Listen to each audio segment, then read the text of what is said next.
Hello food buddies ఈ రోజు అయితే మేము ఋషికొండ బీచ్ దగ్గర రాజుగారి డాబా దగ్గరికి వచ్చేసాము. ఇక్కడ నాన్ వెజ్ ఫుడ్ బాగా ఫేమస్, ఖచ్చితంగా ట్రై చేయాల్సిందే అంటే వచ్చాము. ఇక్కడ అట్మాస్ఫియర్ అయితే డాబా లాగే అనిపించింది. మేము వచ్చిన టైంకి అయితే ఫుల్ రష్ ఉంది.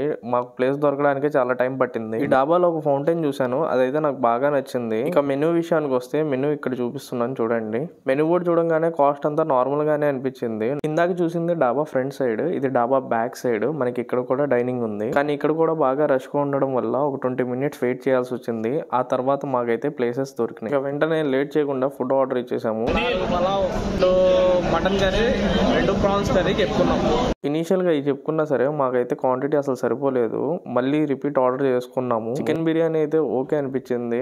ఇంకా ప్రాన్స్ కర్రీ అయితే ప్రాన్స్ బాగా చిన్నవి ఉన్నాయి. మా వాడైతే చీమలు అన్నాడు. ఇక్కడ మాత్రం నాకు బాగా నచ్చిన ఐటమ్ ఏదన్నా ఉంది అంటే అది మటన్ కర్రీ ఒకటి అండ్ మటన్ లివర్ ఫ్రై. ఈ రెండు అయితే బాగున్నాయి. మీరు ఒకవేళ ఇక్కడ తినాలి అనుకుంటే వైట్ రైస్ చెప్పుకుని దాంతో పాటు మటన్ కర్రీ చెప్పుకోండి, కడుపు నిండా తినొచ్చు. మిగిలిన ఏ ఐటమ్స్ చెప్పుకున్నా సరే క్వాంటిటీ అయితే మీకు అసలు సరిపోదు. గుంటూరులో అయితే 2 బిర్యానీలు 3 తింటారు, ఇక్కడ మాత్రం 2 బిర్యానీలు 1 తినేయచ్చు. బిల్ చూడగానే మా ఎక్స్ప్రెషన్.